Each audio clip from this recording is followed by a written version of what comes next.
এখন 24 ঘন্টা হয়ে গেছে। তো কালকে ইডেন গার্ডেনে কলকাতার সাথে পাঞ্জাবের একটা খেলা ছিল। সবাই জানে, সবাই দেখেছে খেলাটা, কারণ বড্ড ছোট্ট খেলা। তো সবাই দেখেছে, যারা দেখতে পায়নি মানে সামান্য কিছুক্ষণের জন্য একটু লেট করে বাড়ি ঢুকে আছে, এ বাবা খেলাটা মিস করে গেলাম, এরকম হয়েছে খেলাটা।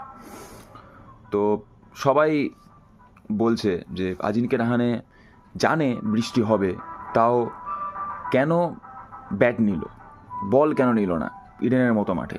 এটা একটা বিরাট বড় প্রশ্ন। কিন্তু এখানে কেউ একটা জিনিস লক্ষ্য করেনি, আজিনকে রাহানের একটা বিরাট বড় প্ল্যান আছে এখানে।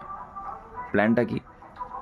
সেটা হচ্ছে পাঞ্জাবকে প্রথমে ব্যাট না করতে পাঠানো, নিজেরা ব্যাট করতে যাওয়ার একটা সবচেয়ে বড় রিজন হলো আজিনকে রাহানের একটা টেনশন কাজ করছিল যে পাঞ্জাব প্রথমে ব্যাট করে 250 বা 260 রান না তুলে দেয়, কারণ ওরা তো সেটা চেস করতে পারবে না।